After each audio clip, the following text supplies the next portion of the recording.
बहुत बातें के एमएलए हैं ठीक है, बोला तुमचा प्रश्न काय? कोण? हाँ अच्छा, सुनील केदार जी. बघा, काँग्रेसचे नेते आहेत सुनील केदार, आमचे सहकारी आहेत, ज्येष्ठ नेते आहेत काँग्रेसचे, विदर्भातलं फार महत्वाचं नाव आहे, लढवय्ये नेते आहेत. खरं म्हणजे भारतीय जनता पक्षाचे असे अनेक नेते आहेत ज्यांच्यावरती असे खटले चालले पाहिजेत आणि त्यांनाही अशा प्रकारच्या शिक्षा ठोठावल्या पाहिजे.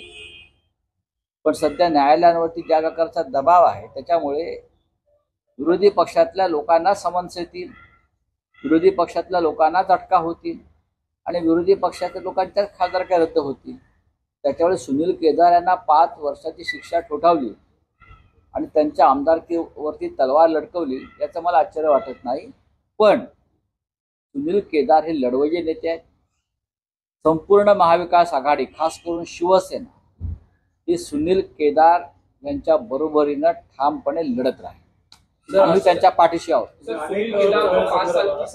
सुनील केदार जी जो कांग्रेस के वरिष्ठ नेता है, महाराष्ट्र के बहुत ही जुझारू और लड़ाऊ नेता है, उनको 5 साल की सजा सुनाई गई. हमने अब तक सरकार के पास ऐसे 50 केसेस भेजे हैं, उनके ऊपर केसेस चलने चाहिए और 10-10 साल की सजा लगनी चाहिए. ये दादा भुसे, ये भीमा पाटकर सहकारी कारखाना शुगर फैक्ट्री वाले राहुल कुल, सैकड़ों करोड़ का मनी लॉन्ड्रिंग है उसमें, उनके ऊपर भी केसेस चलाइए, उनको भी पनिशमेंट दीजिए, उनके खिलाफ भी एक्शन लीजिए. लेकिन सुनील केदार के साथ पूरी महाविकास आघाड़ी खड़ी है और खड़ी रही.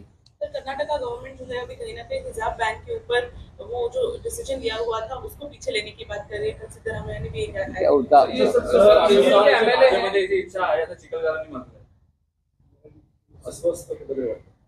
चिखलकरांनी अनेक पक्ष बदललेले आहेत माझ्या माहितीप्रमाणे, त्याच्याची मी काही त्याची कॉमेंट करणार नाही. गोपाल मंडल है जेडीयू के एमएलए, उन्होंने कहा